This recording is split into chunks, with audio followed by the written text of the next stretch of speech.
P block elements.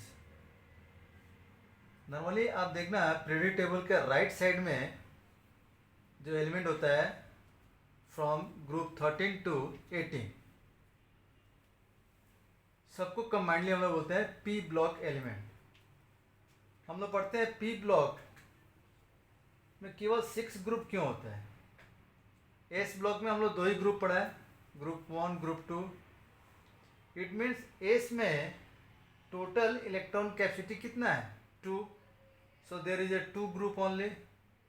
P में total electron capacity कितना है, इस ऑर्बिटल में 6 मैक्सिमम आ सकता है electron, so there is a 6 group 13 14 15 16 17 18। Same way D block में क्या होता है 10, so there is a 10 group of D block.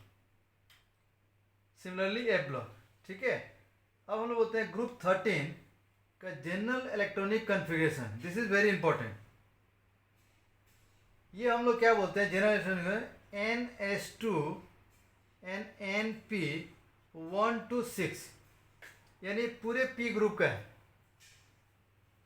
This is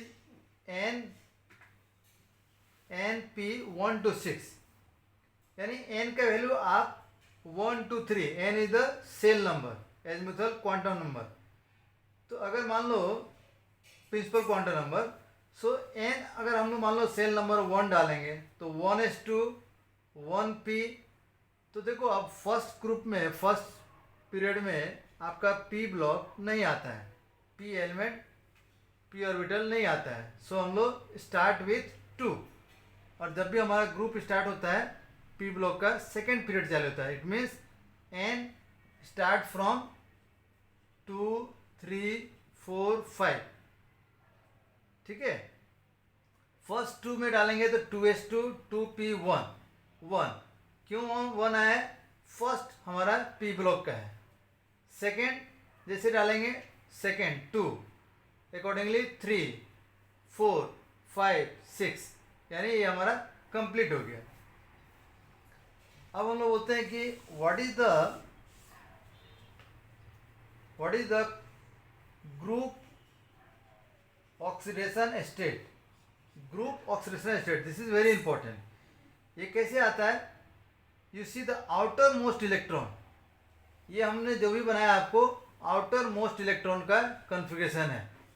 तो आउटर मोस्ट इलेक्ट्रॉन में कितना है 3, यानी यही आपका पार्टिसिपेट करेगा रिएक्शन में। सो इसका ग्रुप ऑक्सीडेशन नंबर हम लोग बोलते हैं +3। इसमें हमारा outer most electron that is a valence electron, that is 2 + 2 4, similarly 5, similarly 6 7, और ये 8। And this is called the group oxidation state. यानी इस ग्रुप का अब आप कैसे याद रखोगे 13 3 14 4 5, यानी आपको 1 निकाल देना है और 6 से याद रखना है। 6 मीन्स +6, 7 मीन्स 7 7, ठीक है, याद हो जाएगा। अब हम लोग पढ़ते हैं कि ये तो हम ऑलरेडी 11th क्लास में पढ़ लिए 13 and 14, that is which family, boron and carbon family. Already we have study in class 11। अब हमको पढ़ना है 12th में 15 16 17 18। ये ग्रुप का नाम नाइट्रोजन, ये हमारा ऑक्सीजन, ये फ्लोरीन, और ये नियॉन। हीलियन को नहीं लेते हैं क्योंकि वहाँ पे हमारा पी ऑर्बिटल नहीं आता है, ठीक है। तो ये हमारा सेकेंड पीरियड में जितने भी 13 to 18 है, all are the P group element, यानी पी ब्लॉक का ये first name of the group, और इनका साइज बहुत ही स्मॉल होता है, ठीक है। इसको हमेशा ध्यान रखना है, this is very very important part. Very very small size of this first element of all the groups, okay. So अभी हम लोग पर्टिकुलरली पढ़ेंगे नाइट्रोजन फैमिली के बारे में, ठीक है। तो नाइट्रोजन फैमिली का हम लोग ऐसा करते हैं, एक बनाता है ग्रुप, उसके बाद भी डिस्कस करते हैं। Group 15 is called nitrogen family. इसको हम लोग निकोजेंस भी बोलते हैं, दैट इज सफोकेटिंग। तो नाइट्रोजन फैमिली में फर्स्ट एलिमेंट इज नाइट्रोजन, ठीक है, सेकेंड पीरियड से चालू होता है। Nitrogen, phosphorus, arsenic and antimony and bismuth. ये नाम को कैसे याद रखने का है, this is also very important. आपको सीरीज भी याद करना है, कभी भी एग्जाम में आएगा ऑर्डर में लिखने के लिए, तो आपको सीरीज मालूम होना चाहिए। तो एक छोटा सा ट्रिक है, अगर याद हो सकता है तो हमने बनाया ऐसे कि मान लो एन है तो इसको हम लोग बोलेंगे नया पड़ोसी आने से सब बिगड़े। ये अपना अपना स्टाइल है, आपको अगर याद है तो कोई बात नहीं। अब हम लोग देखते हैं कि इसका एटॉमिक नंबर 7, सबको याद है। 15 यहाँ से याद नहीं होता है, तो आप देखो कि सेकेंड पीरियड में अगर 7 है तो 8 ऐड करेंगे, साथ में 8 ऐड करेंगे तो 15 आएगा, फिर 8 में 18, ये आपको पता होगा। सेकेंड थर्ड पीरियड में 8 ऐड करना है और फोर्थ एंड फिफ्थ में 18 ऐड करना है, यानी 18 ऐड करेंगे तो 33, 33 प्लस 18 51 एंड 51 प्लस 32 सो 83। तो ये सिंपल है याद करना। अब हमको पता है कि इसका साइज बहुत ही छोटा होता है नाइट्रोजन का, इसका साइज यानी अकॉर्डिंगली आप देखो सबका साइज जो है, जैसे जैसे आप नीचे जाओगे तो आपका साइज बढ़ेगा। सो फर्स्ट थिंग हमको देखना है कि इलेक्ट्रॉनिक कॉन्फ़िगरेशन क्या है, general electronic configuration of this family. तो हम लोग बोलते हैं NS2 NP3। ये P3 को हम लोग बोलते हैं हाफ फील्ड, ये हमारा हाफ फील्ड बनाता है। देखो आप जितने भी ग्रुप में है यही हाफ फील्ड बनाता है, बाकी नोबेल गैस तो फुल फील्ड है, बट ये हाफ फील्ड है तो एक्स्ट्रा एबिलिटी इसमें आता है। तो इसको भी ध्यान रखने का, कभी कभी आयनेशन पोटेंशियल में कंपेयर करने आता है तो आपको ध्यान देना है कि हाफ फील्ड भी स्टेबिलिटी में आता है। सेकेंड थिंग आता है हमारा एटॉमिक साइज। एटॉमिक साइज आपको पता है, जैसे से नीचे आएंगे तो सेल हमारा बढ़ेगा, first shell, second shell, third, fourth, fifth, यानी जैसे जैसे आपका पीरियड बढ़ेगा 3 पीरियड, 4 पीरियड, 5 पीरियड, 6 पीरियड, जैसे जैसे पीरियड बढ़ेगा आपका एक एक सेल बढ़ता जाएगा। इट मीन्स आपका साइज ऑटोमेटिकली बढ़ेगा। तो ये आपको समझ में आया, नीचे जब जाएंगे तो हमारा इंक्रीज करेगा साइज। नेक्स्ट आता है हमारा very very important ionization energy. इसको हम लोग आयनाइजेशन पोटेंशियल भी बोलते हैं और कहीं कहीं हम लोग आयनाइजेशन इंथैल्पी भी बोलते हैं। तो सबका मीनिंग एक ही है, आयनाइजेशन एनर्जी। होता है क्या ये, this is the energy required to remove loosely electron. कौन सा इलेक्ट्रॉन, जो आउटर मोस्ट में है, यानी जो सबसे लास्ट में है, like electron 2s2 2p3 1s2, ये नाइट्रोजन का है। तो सबसे लास्ट वाला जो इलेक्ट्रॉन है ये निकालने में जो एनर्जी लगता है that is called ionization energy, और you can say ionization enthalpy. तो बताओ आप, नाइट्रोजन तो बहुत पॉजिटिव इसका न्यूक्लियस है, नाइट्रोजन का साइज बहुत छोटा होता है, यानी इलेक्ट्रॉन जो होता है it is very close near the nuclear charge, तो ये अट्रैक्ट करके रखता है। It means more energy required in removing this electron. अब जैसे जैसे आप नीचे आओगे तो आपका इलेक्ट्रॉन क्या होगा, सर्किल बढ़ता जा रहा है, आउटर मोस्ट जो इलेक्ट्रॉन है आपका दूर जा रहा है, सो इजीली वो रिमूव हो जाएगा, क्योंकि उसके ऊपर जो हमारा प्लस का चार्ज यानी न्यूक्लियर का चार्ज जो होता है, इफेक्टिव न्यूक्लियर चार्ज, वो कम होता जाएगा, और जिसकी वजह से हमारा अट्रैक्शन कम होगा, तो इलेक्ट्रॉन को इजीली हम लोग निकाल सकते हैं एज पर साइज। सो जैसे जैसे साइज इंक्रीज करेगा हमारा आयनाइजेशन एनर्जी क्या होगा, inversely proportional to atomic size, यानी साइज बढ़ेगा तो हमारा एनर्जी कम लगेगा।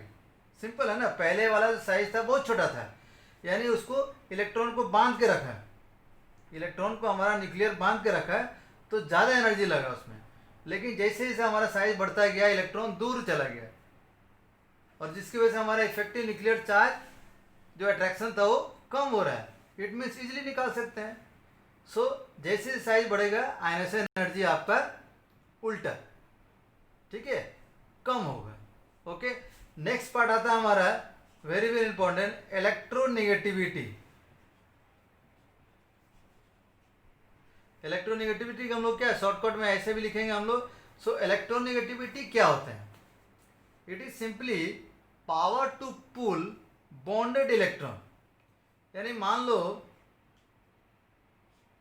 ये बॉन्ड है, ठीक है, अब इसका इलेक्ट्रोनेगेटिविटी ज़्यादा है तो क्या करेगा, इसका भी इलेक्ट्रॉन खींच लेगा। यानी हमारा इसका इलेक्ट्रॉन बॉन्डेड इलेक्ट्रॉन बी के पास चला जाएगा। इट मीन्स ये खींच लेगा तो चार्ज क्या आ जाएगा इसके पास, माइनस, और इससे ले लिया प्लस।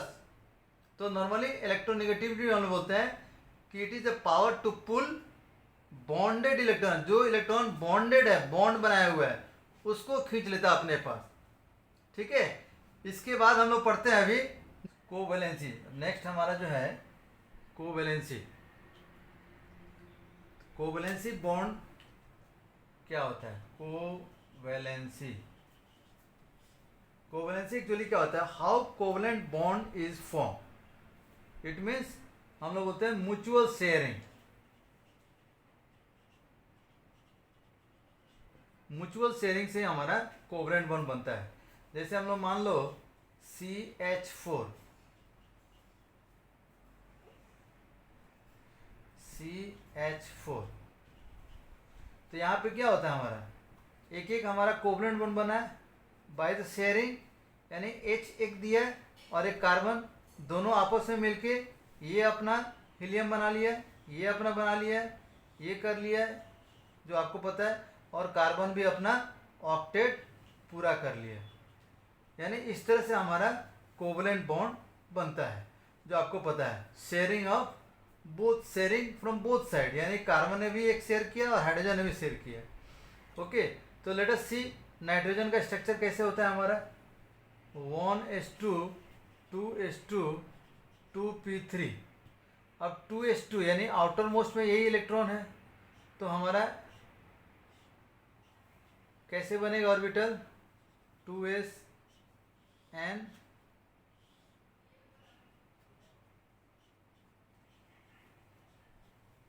2p, यानी इसमें 3 अनपेयर्ड है।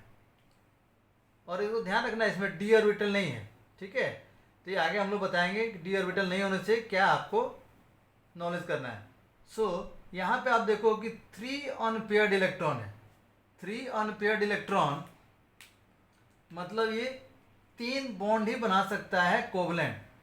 यहाँ से हमारा 1 2 3, यानी ये जो हमारा कोवैलेंट बॉन्ड बनेगा वो इसी 3 से बन सकता है।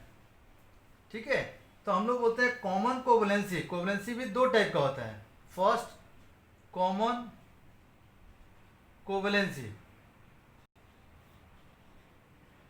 कॉमन कोवैलेंसी कितना हो गया, 3। सेकेंड हमारा होता है कोऑर्डिनेट कोवैलेंसी, इससे भी एक बनेगा, तो टोटल हमारा बॉन्डिंग कितना हो जाएगा, 4। तो कोऑर्डिनेट कोवैलेंसी कैसे बनता है, ये 2s का दोनों इलेक्ट्रॉन यानी पेयर्ड इलेक्ट्रॉन को पार्टिसिपेट कराता है। कैसे करेंगे हम लोग, लेट अस सी। मान लो NH3 हमने लिखा, 2 अनपेयर्ड इलेक्ट्रॉन होता है, तो ये तो आपका कोवैलेंट बॉन्ड बना दिया। टोटल हमारा कितना ऑक्टेट हो गया, लेकिन इसमें 3 केवल बॉन्डेड है, विच इज कोवैलेंट बॉन्ड। एक हमारा अनपेयर्ड है। इसको अगर हम लोग H+, अब जैसे हमने H+ लिखा तो समझ लो कि इसके अंदर में इलेक्ट्रॉन नहीं है ना, इलेक्ट्रॉन नहीं है। ये सारा इलेक्ट्रॉन जो है ये इसको दे दिया, तब क्या बनाएगा ये NH4+। तो डिफरेंस हो जाए, this is called coordinate bond. यानी इसको हम लोग कैसे लिखेंगे, NH और ये हो जाएगा हमारा H, ऐसे भी लिख सकते हैं हम लोग। ठीक है, this direction indicate this is called covalent bond. यानी ये शेयर्ड पेयर, यानी शेयर किया किसने किया, नाइट्रोजन ने किया, किसके साथ, हाइड्रोजन के साथ। यानी केवल नाइट्रोजन का पेयर्ड इलेक्ट्रॉन यानी दो जो इलेक्ट्रॉन था इसके साथ चला गया और ये मिलके हमारा बना दिया कोऑर्डिनेट बॉन्ड, कोऑर्डिनेट कोवेलेंसी। ठीक है, तो अंतर क्या है दोनों में? सिंपल जो कोवेलेंट बॉन्ड होता है उसमें वन वन का शेयरिंग होता है, one electron from both side. इसको ध्यान रखने का, जब भी हम लोग बोलते हैं sharing of one electron by both side, यानी हाइड्रोजन ने भी दिया नाइट्रोजन ने भी दिया, दोनों शेयर किया है। बट यहाँ पे हाइड्रोजन के पास कुछ नहीं है। लाइक दिस, मान लो हमारा दो अनपेयर्ड इलेक्ट्रॉन है, 2 इलेक्ट्रॉन। अब इधर में क्या है, हाइड्रोजन के पास ये खाली है, तो ये हमारा इसके साथ चला जाएगा, यानी कंप्लीट का कंप्लीट दोनों इलेक्ट्रॉन इसके साथ बॉन्डिंग बना लेगा, and that is called coordinate bonding. यानी आपको ध्यान रखने का कि भाई कोऑर्डिनेट बॉन्ड हम लोग कैसे करते हैं। When both sharing one electron, clear करो आप covalent bond and coordinate bond में क्या difference actually. When both sharing one electron call covalent bond, और वो ऑक्टेट बना लेता है। बट कोऑर्डिनेट बॉन्ड में होता है sharing paired electron by one atom to another atom. ठीक है, एक और हम लोग बताते हैं तरीका, उससे और समझ में आ जाएगा। मान लीजिए एक हमारा एक कंपाउंड का एटम है हमारा, इसमें इलेक्ट्रॉन कितना है, 8 इलेक्ट्रॉन। ठीक है, और बी है उसके पास 6 इलेक्ट्रॉन है।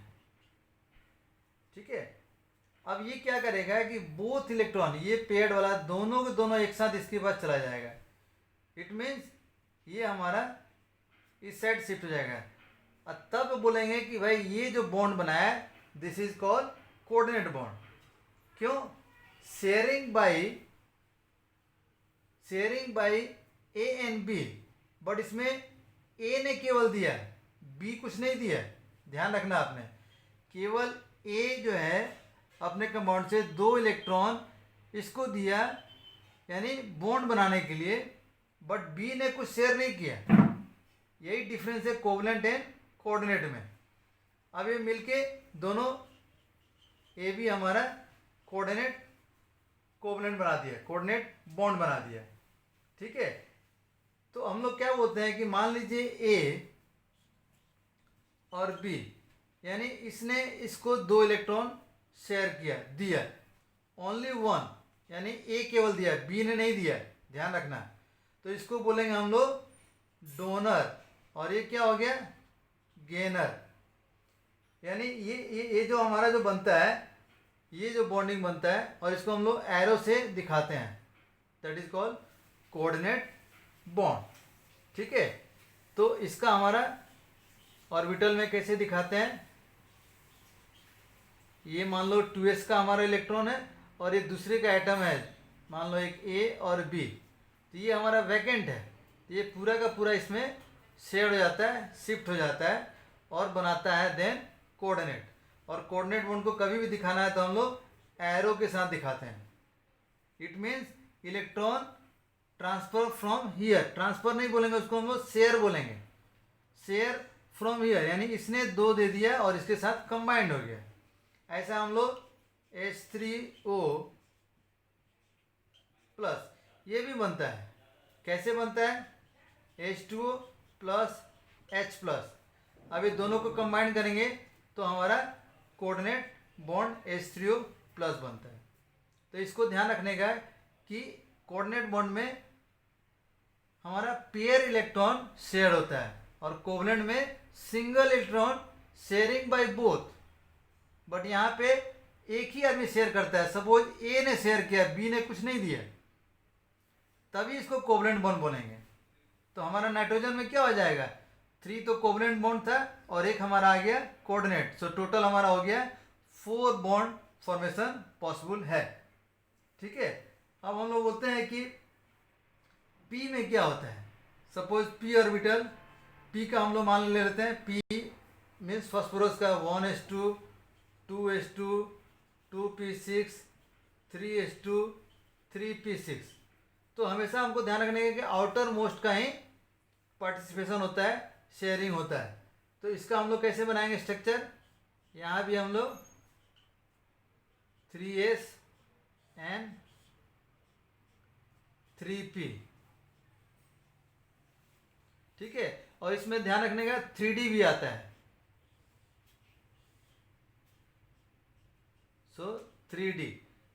नाइट्रोजन में 3d ऑर्बिटल नहीं आता है, इसलिए नाइट्रोजन को हम लोग ऐसा NCl5 नहीं लिख सकते, क्योंकि इसमें 3 ही इलेक्ट्रॉन कैपेसिटी है। हम लोग जो नाइट्रोजन में देखा था P में केवल 3 ही का कैपेसिटी है, 3 ही ले सकता है, यानी 5 नहीं आ सकता है, d ऑर्बिटल नहीं है। सो NCl3 हम लोग लिख सकते हैं, लेकिन NCl5 नहीं लिख सकते हैं। इन दिस केस हम लोग लिख सकते हैं बिकॉज d ऑर्बिटल यहाँ पे खाली है। अब हम लोग बोलते हैं कि यहाँ पे कोवलेंसी कितना है, कितना कोवलेंट बॉन्ड बनाएगा फास्फोरस, तो यहाँ भी वही है 1 2 3, यानी 3 कोवलेंट बॉन्ड तो इजिली बना लेगा। उसके बाद एक बॉन्ड और भी बनेगा बाय एक्साइटेशन। जब हम लोग इसको ज़्यादा हिट करेंगे एटम को, तो ये एक्साइट होके हमारा किधर चला जाएगा, इसके अंदर में d ऑर्बिटल में चला जाएगा, यानी एक और बॉन्ड बन गया एक्साइटेशन के बाद। तब ये क्या हो गया, ये अनपेयर्ड हो गया। अब देखिए हम लोग क्या बताया था, कोवलेंट बॉन्ड हमेशा अनपेयर्ड से ही बनता है, इसको आप दिमाग में सेट कर लो। कोवलेंट बॉन्ड अगर एक इलेक्ट्रॉन है खाली तभी कोवलेंट बॉन्ड बनेगा। अभी देखो कितना खाली हो गया, 1 2 3 4 5, यानी इसका हम लोग बोलेंगे 5 ऑक्सीडेशन स्टेट इसमें हो सकता है, क्योंकि 5 कोवलेंट बॉन्ड बनाएगा। दूसरा, जब ये दोनों रहेगा तो एक हमारा कोऑर्डिनेट बॉन्ड भी बनाएगा। तो ध्यान रखने का, कोऑर्डिनेट बॉन्ड जब भी बनाएगा वो हमेशा पेयर्ड इलेक्ट्रॉन से होता है, नॉट बाय सिंगल, यानी उसको सिंगल की जरूरत नहीं है, उसको पेयर्ड इलेक्ट्रॉन की जरूरत है, नॉट अनपेयर्ड इलेक्ट्रॉन। इसी को ध्यान रखने का कि कोवलेंट बॉन्ड बनेगा अनपेयर्ड से, covalent bond with unpaired only, but coordinate bond with paired only, ठीक है। तो इस चीज़ को हमेशा ध्यान रखने का। और उसके बाद हम लोग नेक्स्ट वीडियो में कुछ और प्रॉपर्टी के बारे में